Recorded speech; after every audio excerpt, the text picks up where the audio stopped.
Hello, everyone. Welcome to the first Product-Led Growth webinar for 2020 from Reinvent Growth.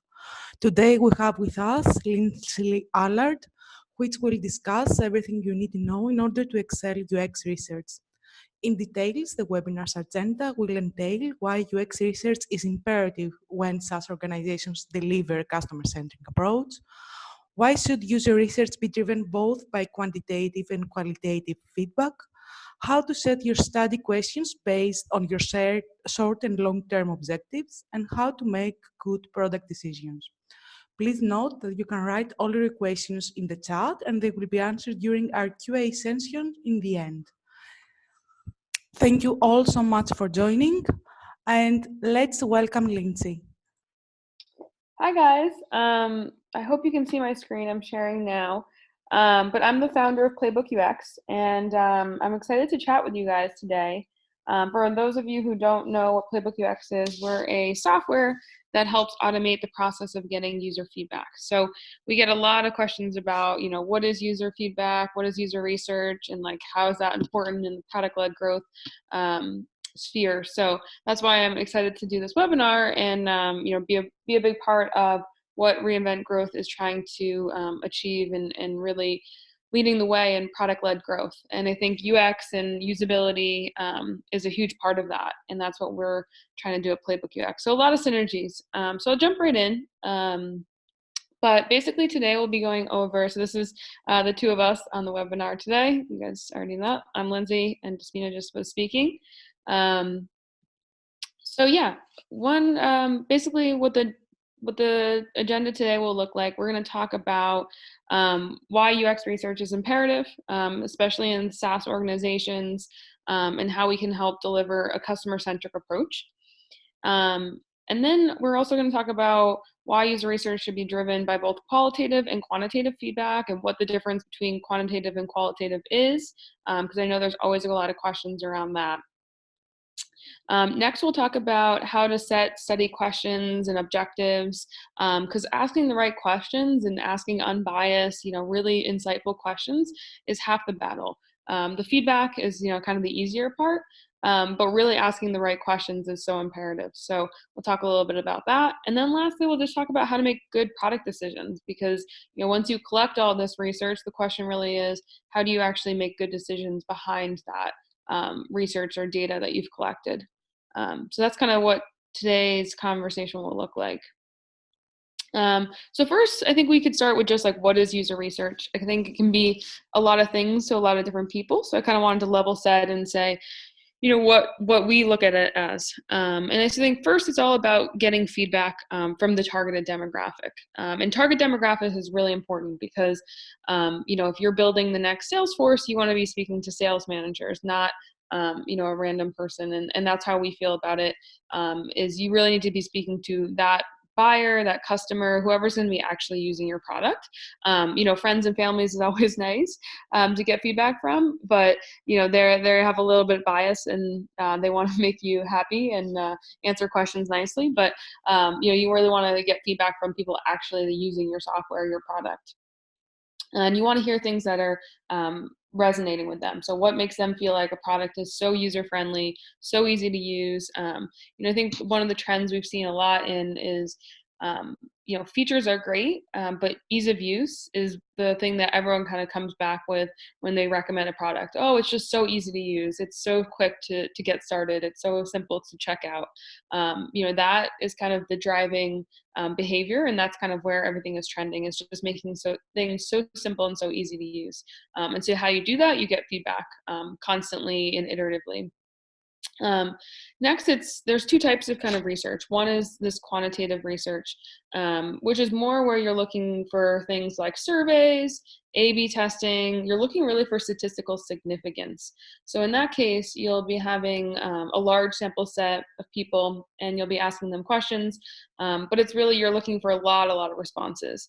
And there you're really using data to make decisions, right? You're saying, 68% of people want this, or 68%, 40% want this, and it's kind of very much based on the percentage and the data points.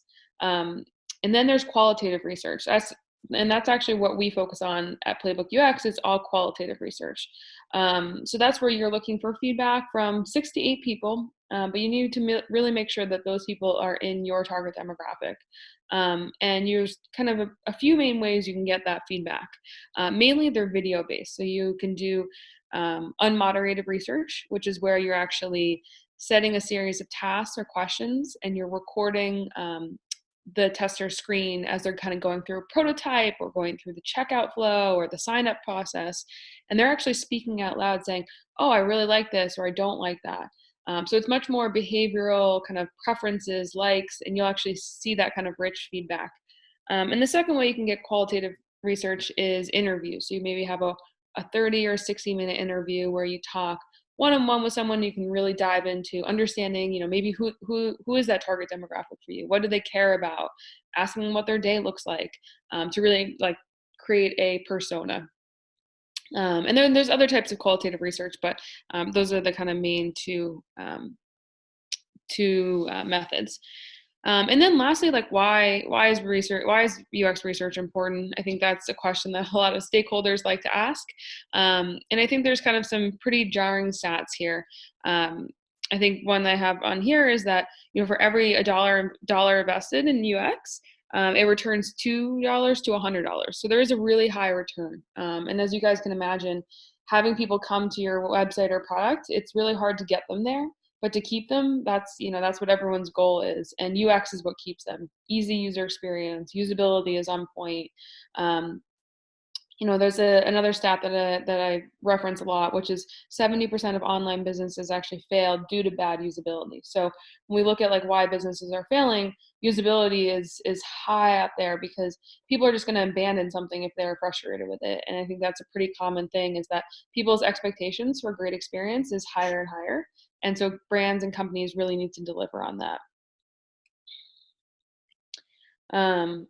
Yeah. And so then, kind of one thing that I want to mention too is like who should be performing researchers, who should be doing research. And I think that's really everyone from UX researchers to product managers to marketing managers.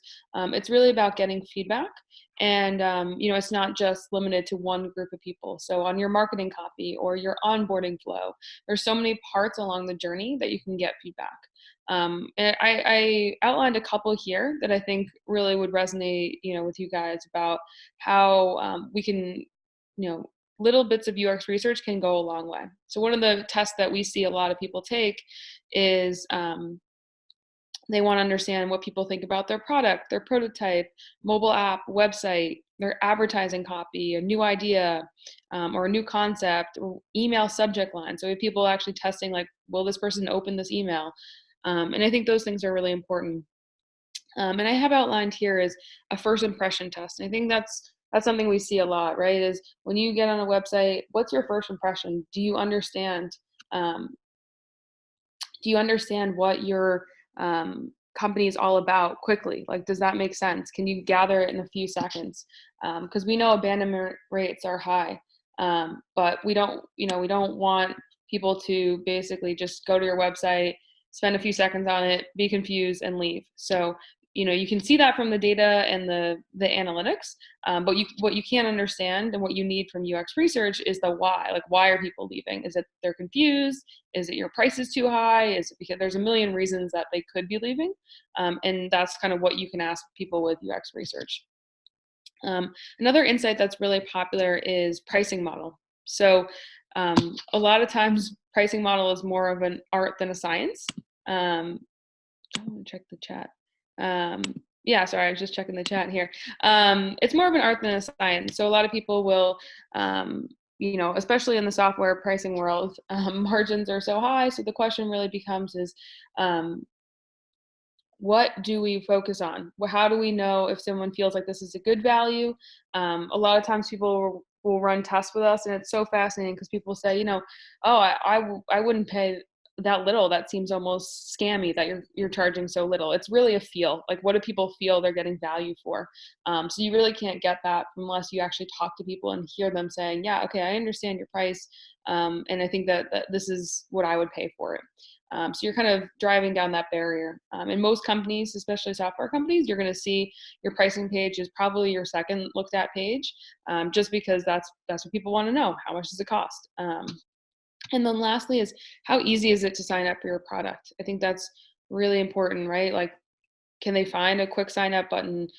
Do they have to go through a million steps? Are they, dropping off at certain points? And why are they dropping off at certain points? And if you can convert a few more website visitors into signups, and then those people into paying customers, what would that do for your business? And so there's a lot of questions around, why are people dropping off? Why are people not signing up? So I think that those are the type of things that you can actually answer with research. Oops. Cool. So then I think I'm going to talk a little bit more about like, how do people make good product decisions? And I think one of the things that is the first thing that needs to be addressed is, how do most companies make bad product decisions? I think there's a couple key main ingredients for making bad product decisions. One is that a lot of times people think, oh, well, I'm my user, so I don't need to do research. We know the user so well. We don't need to do research. And I think that's a kind of dangerous path. It is a leg up that you are your user. But even looking at myself, I was doing a lot of research before I started PlaybookUX. And I was my user. But once you start your company, or once you're the product manager or the UXer or the marketer, you're so in the weeds. It's so easy for you to understand everything that it's nearly impossible for you to pull yourself back and say, well, what would I think if I was just coming to this for the first time? So you're just so familiar, so ingrained with it. So, you're no longer your user. You're actually the one who's actually working on the product. You're not that user at that point. So you need to get feedback and opinion from people who aren't as familiar with it, who don't know quickly how to check out with your app or how to quickly sign up. Because of course you've done it a million times. It makes sense for you, but it doesn't for other people. One of the other ways that people make bad product decisions, and I see this all the time, is stakeholders are ones making decisions. And I think most of you probably experience this, where stakeholder says, this is what we need to build next, and you have so many other priorities, and you're trying to figure out, all right, well, how do I slot this in? How do I get to that? And I think answering that question with, well, what does the user want? And I think that's kind of a very quick way to get feedback. And what we see a lot of people use our platform for is getting quick feedback, and then showing that to stakeholders and saying, look, this is what users want, this is what they care about. Because again, to you are not the user's point, stakeholders are also not the users. They're probably super far from actually using the software themselves, because they're so high up on the totem pole that it's hard for them to actually be the ones using the product every day in the way that a customer would. So, and then lastly is kind of defaulting to competitors. So I think a lot of people make decisions based on, oh, our competitor is doing this, and so we're going to do that. And it becomes like a feature race, and everyone who can build what faster. While that's really helpful, and I think getting competitor research, a lot of people do that with our product as well, and we do that all the time.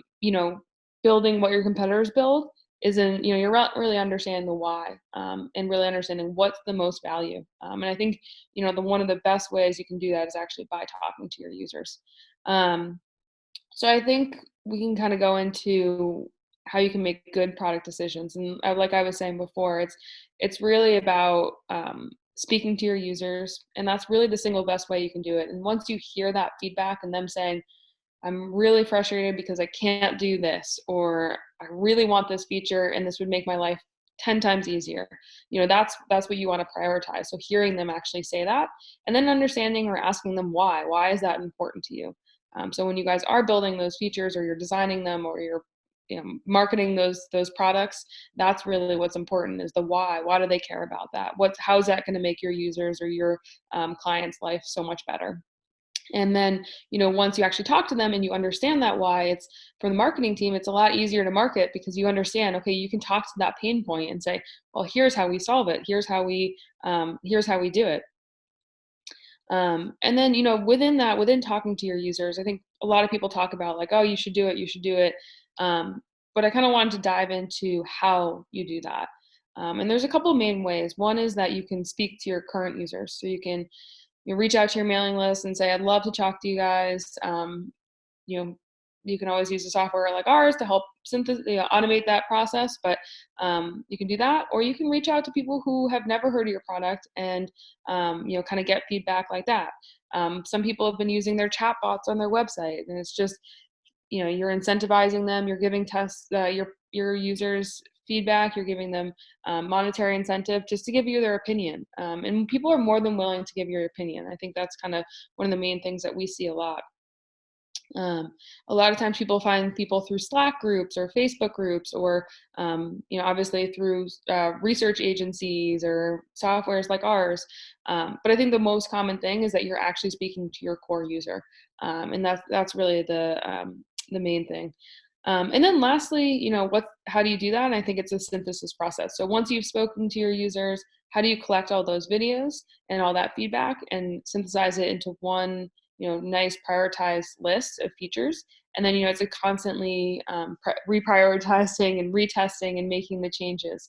And so we talk about that all the time, is just how do you do it quickly and how do you do it effectively. But I think one of the things that we love to always talk about is you test to see what people think. If let's say you're testing your sign up flow, test to see what people think. You make the changes, you test again, you make the changes, you test again. Research is not meant to be a one and done where you test and then you make the changes, because people have such interesting ways of using your product. And you'll always see that. Even the best, design, the best research process, you'll always have someone using your product that you never expected or you never intended. So, design and research is really meant to be, an iterative process and something that should constantly be involved and constantly being improved. So that's kind of, as a whole, the kind of iterative process of design, how research, how people conduct research, and all of those things. I know, Despina, there's some questions. I'd be happy to answer those, kind of speak to any specific questions that people have. Yes, of course. So the first question we have is regarding the feedback you get from your target demographics. If you can refer to any best practices when it comes to that. What if an organization actually has more than one target groups in one research that needs results from, and how it can actually optimize and streamline the results it gets? Yeah, that's really a great question, because I think one of the things that we see a lot is people are like, oh, we have, especially with two-sided marketplaces or people who are targeting, different demographics. I think when you conduct a study or a test, you really want to do one study with one demographic, and then you can do the same study but do it with another demographic, and then compare the differences and understand who you're speaking to. So when I was talking about qualitative research, the 6 to 8 people that you want to get feedback from, those should all be one demographic. So let's say, one of your demographics is women who live in the Midwest and they are marketing managers. And then your other target demographic is women who live in Canada and are sales and operations managers. So you want to do one test with 6 to 8 people with the one in the Midwest, the first demographic, and then 6 to 8 with the second demographic. So you're getting enough people, and you're not basing your decisions based on 1 or 2 people in each demographic. So I think really like looking at that, and then a lot of people do kind of, I think, which is really interesting, is they do a baseline test. So they say, I'm gonna make a really broad demographic, and let's see who our product resonates with. So have them go through your product, your website, and then see what does that target demographic look like that is really resonating with your product or your website or app or your service, and then retest and do more with that type of demographic. So there's a lot of ways that you can get that feedback, but it really is important to break up the target demographics. And most companies don't just have one person they're going after. They have multiple different, some features resonate with some demographics, some features resonate with others. So really making sure you're speaking directly to the person and testing the right thing with the right person is very important. Great, thank you so much for that. So the second question we have is, you mentioned that for every $1 invested in UX, results is in return are from $2 to $100. So I guess our question here is, can you refer to some examples where where optimized UX skyrocketed growth in general? Yeah, definitely. I have some good examples. One thing that I like to talk about a lot is ESPN. Actually, is a really interesting case study. They did a homepage redesign of their website and their all of their content and the layout. And from that, just redesign of their homepage, they had a 35% increase in revenue. So direct hit to the bottom line was their user experience and just making that easier to find, easier to navigate. I think Amazon is probably the best example, right? And people know how easy it is with the one click, right? The buttons are always in orange and bright and vibrant. They're super simple to find. So how making that process of seeing an item on Amazon and checking out and having it delivered, having that whole user experience process by reducing friction points, by reducing pain points along the way, that's been, a huge increase in terms of their revenue. So, it's a couple of the clients that we work with specifically. Like we work with the American Cancer Society, and we helped them redesign their donations page. It was really hard to figure out how to donate, or it was just a long process to donate. And just from that, they've been able to increase their donations, increase their signups. So just like, people get frustrated, people get dropped off if the process takes too long. They may have the best intentions, they may want to buy, but just reducing those friction points can really, really increase growth and, get them into that sales funnel, get them into that marketing funnel. Because when people are on your website, in your product, you want to make that the most seamless process that you possibly can. Okay, the next question is a little bit in between onboarding, as always, and UX as well, and how those two interrelate. So what about the sign-up process? You mentioned earlier that it's one of the most imperative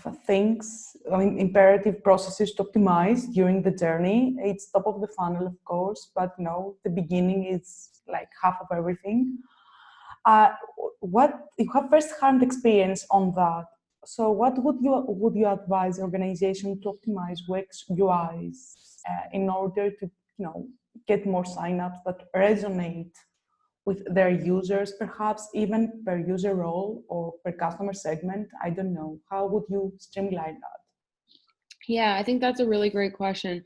I think the first part of doing that is starting with a level set and running a test, an unmoderated study where you have your target demographic, you get 6 to 8 people, and you say to them, all right, go through the process of signing up for this product, speak your thoughts out loud, sign up, get started, just walk me through that process and kind of taking them through step by step and hearing what their pain points are, seeing where they get frustrated, seeing where they click a lot and they can't find what they're looking for, and taking that feedback and then improving it, right? Is it from your website, people are expecting, I think one of the things that sign up and onboarding is really challenging is because people have expectations in their mind. And a lot of times when you run these tests, you uncover what's their expectation. They expected, I don't know, a tutorial, or they expected a demo project or a demo video, or they expected to be reached out by a salesperson. Every product's going to be different based on who your target demographic is, what your price point is. So I'm sure high price products, they expect a lot more white glove hand-holding service. A lower end monthly subscription product, they're of course not going to expect to talk to anyone. But even within that, people in certain industries have just much different levels of expectations. So just uncovering what do people expect from that process, and then trying to meet those expectations as much as possible. So I think that first part of just level setting and understanding where you are and what the frustration points are is step one. Step two is obviously making those changes, getting that feedback, and then retesting it. So understand what people expect, understand what they're currently frustrated by, and then make the changes and retest and kind of keep going till you get people who are like, yep, this was super easy, no problem, I was able to get started, I didn't have an issue. And that's the feedback you want to hear, right? So kind of keep going until you've hit people have said, yes, this is stupid simple, I have no problem getting started. That's kind of the ultimate goal there. Fantastic. Thanks so much for that. The last question we have is about feedback. We referred earlier to how customer feedback is so important and how its synthesis and prioritization is like a whole new task for many organizations. I mean, there is just not enough feedback to consider if you think about it. Now that we are in the product-led growth era, how do you think we can optimize that, and when organizations should actually consider the feedback, or just, leave it outside of their considerations? I mean, not all feedback is, 100% the feedback internal teams need. Sometimes you need to actually focus on your product vision. So when do those two are compromised, or where do those two interline, I guess? Yeah, definitely. I think that's a great question. So I think one of the things that we hear a lot from, especially like early stage companies, or really, really early stage, is people saying, all right, I'll get feedback once we've kind of built our product, or once we've done this, or once we've hit this milestone. And it's kind of an easy thing to push off, but the long-term repercussions of not getting feedback early and often is really high. And I think we've experienced this, most companies have experienced this. And I think one of the reasons that UX is so important is because getting feedback before you've designed or developed something, and you're just in the design phase or just in the idea phase, is a lot cheaper than developing a whole system, developing a whole product, realizing that people either don't like it, doesn't resonate with them, or the user experience is bad, and then we're having to redo everything, rather than being able to say, oh, okay, we built the initial part that people love, now let's build new features. You have to kind of start over. And I see a lot of people kind of coming to us at that point, which is great that they're coming to us and they're getting that feedback, but kind of from the beginning. So from a new concept, new idea, new feature, I think getting that feedback of understanding concept testing. Does this resonate with people? What do they want? So really understanding that first.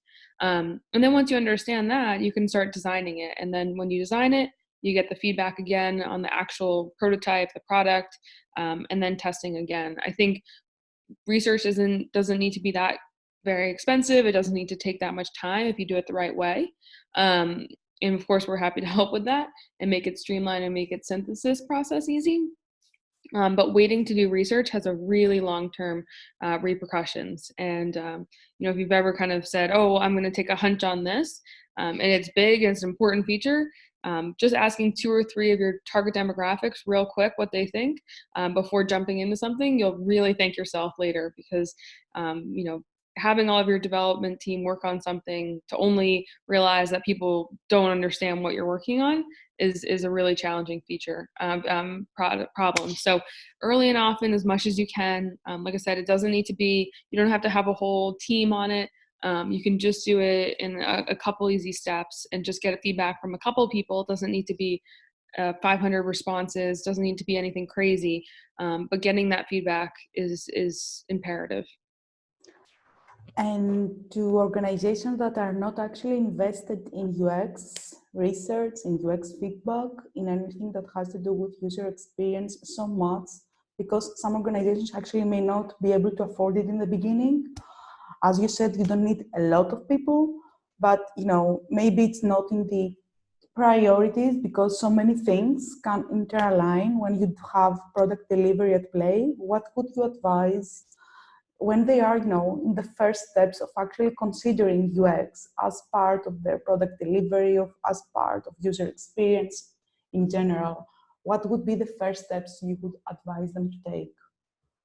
Yeah, so I think that's a good question. So I think the first steps is really understanding what do you want to understand, right? So what kind of questions do you have that you need to have solved? So what are the main pain points? Is it you're having, we work with a lot of companies that come to us and say, okay, we have a ton of website visitors, a good amount of signups, but not a lot of people buying. So there's obviously something that's happening between people signing up and people buying. Or some companies say, okay, we have a really, really high refund rate, right? Or we have a really, really high, some sort of pain point that you're just not sure, you don't know why, and you want to uncover it. So I think identifying what is the biggest question that you don't have right now, and then you can start saying, okay, now let's look to test it. Who's our target demographic? But really, it's understanding the question that you want to ask. And I think just kind of, if you're like, I think one of the biggest challenge really is onboarding, sign up, pricing. Those are kind of the first impression. I would say that's one of the one I kind of addressed earlier, because those are probably some of the main questions that people come to and saying, yeah, people just don't understand my pricing model, or they just don't get how to sign up, or they just don't get when they do sign up, they don't understand what happens when they get into the product, and they're just dropping off, and our monthly active users is low because they're just kind of abandonment rate is high. So first, addressing what's the most important thing that you want to get feedback on, and then speak to 5 people. It doesn't need to be you don't need to speak to 25 people. You can just speak to 5 people, but make sure they're in your target demographic, and then from there you can kind of grow and get that feedback, and then you'll see the return on it if you can answer that really imperative question. If that's the question that's causing your company to lose a lot of revenue, or it's causing you guys a lot of stress or pain points, that's the place that you want to start, because you're going to see the highest return, right, on that feedback. So that's where I'd always kind of start, is really think about, what's that pain point for you. Okay, I have a complementary question on that, but it's more actually on how to sell that internally, how to convince internal stakeholders, and by that I mostly mean management, that user experience is actually imperative for growth, because like it or not many organizations invest there, at least not in the beginning, or they don't prioritize it like first things first. This should be optimal. And now we are living in the era where competition is so increased. Customers actually can bounce from one product to another like nothing, because the switching costs are so low. So the product team needs to have some valid points when selling it internally. What would you advise any product team how they could achieve that with proof? I mean, what should they strive to do in order to prove that? Yeah, for sure. So I think one of the main things that we've actually written a few blog posts on the ROI of UX, because people kind of ask that exact question of like, how do I get buy-in? And I think there's you can always instruct people, say this or say that. But the one thing that kind of without fail that actually does get people and management specifically to listen is if you can show them a video of someone going through a website or a product and saying, oh, this is really frustrating, or I cannot figure it out. When you see someone as a manager, as a stakeholder, and you see someone on your product and actually struggling and they can't figure it out, and they can't keep going, or they're like this, and you show them a little clip of someone saying, I really don't understand this, they're going to see the value, right? Because then there's almost a fear at that point of like, oh, this one person's on our website, how many more people are experiencing this? Oh, we have to fix this problem, because they're actually seeing it. And that's kind of why at PlaybookUX, we've really broken down the barriers of cost for this type of research. So for $49, you can do one participant and get feedback, and actually get a video out there. And that's usually what I tell people, is if you just do one video, show management what that looks like, they'll kind of have the fear, right? Oh no, if this person's thinking that, well, so many more people must be thinking it. And I think there's nothing more powerful than actually showing that feedback, showing that video. Like I said, it doesn't need to be 20 people. It could be one person, and that's it. And then they can say, okay, yeah, I see the value in this. There's always, I think kind of talking to the people who do UX really well, like Amazon, right? Or these ESPN and how they've got those. There's always these stats, and we publish a lot of them, and I think they help, but nothing really speaks better than actually seeing someone struggling. And if you can't get the buy-in for the $49 one person, we have videos of people going through Medium's website, and they're like, they can't find what they're looking for. And Medium is known as one of the best UX companies, but people still struggle and they still can't find it. So I think even if you show them some videos like that, because I think there's nothing more powerful than seeing that. And because people don't know that, right? When you have a product, you don't know what someone's doing on your website. You're blind to that.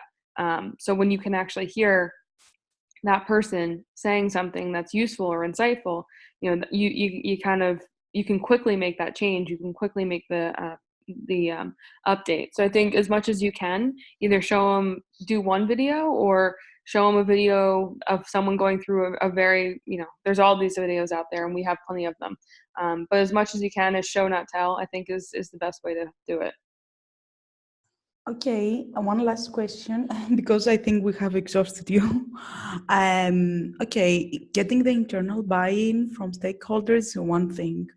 Assuming that you are there, that you have gained that, and you want to actually conduct research internally. I mean, have the employees actually evaluate how the experience is. Is there a methodology where you can train internally employees, users, team members, whatever you want to say it, so that they can actually give feedback that it's extended and detailed on the matter? Because I guess that big organizations do that already before a big launch, but smaller organizations are not there yet. So what are the points they should notice? What are the pain points they should address? How they should actually give feedback internally on that? Yeah, I think it all depends on the organization. One of the things that we did that really helped us kind of from the beginning is we had chat set up in our website and our product. And so for customer support, we constantly use the feedback we got. People were saying, oh, well, I can't find this, or I'm looking for this. And, we look every opportunity that someone asks a question on our chat and ask our customer support as that's a product feature or something that we didn't build as it should be so obvious that they shouldn't need to ask that question. So we would quickly make the change, and then we would track to see how many people are getting that, are asking that question again. So that was like a way that we used customer support and customer service as a way for getting feedback for free. I mean, we looked at it as any question that people were asking, whether it be, oh, how do I change my name in the of my participant, whatever they wanted to ask, even if it was seemingly obscure. As our goal is to have people not need to ask any questions to us as customer support. So it was free feedback, we felt like, and we could quickly make those changes. So for us, we said every question was routed from customer support and need to be told to product. If there was a question and someone was struggling to find something or do something, or they had a question, we would review it, and we'd have the product team review it, and then we would make that change very quickly. We did that from the beginning, and I think that was really what helped improve our user experience. On top of course, testing the way we test and everything like that, we really looked at that as instantly question comes in, we route it to the product team, and not just the customer support team would answer the question, but the product team would say, okay, how do we change that? How do we fix that? And the marketing team as well, because some things people just didn't know on our website. They couldn't understand our pricing. And we said, okay, well, we need to fix that.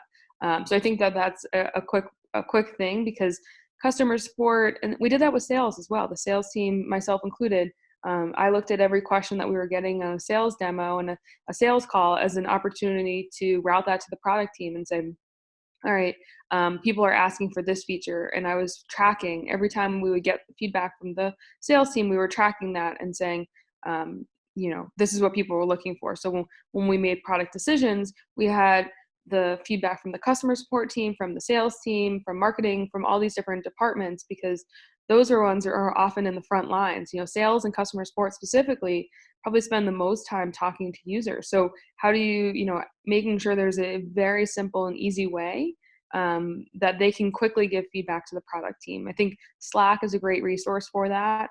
We have a channel that's set up in our product that's just customer feedback, and it's a constant Slack channel where every salesperson, every customer service person, every person is just giving feedback quickly. And I think that's one of the best things you can do, is have the people who talk to the user the most be, it can't be siloed. It has to be a very, and helpful feedback. No matter how small, no matter how big the questions are, they should be taken as seriously.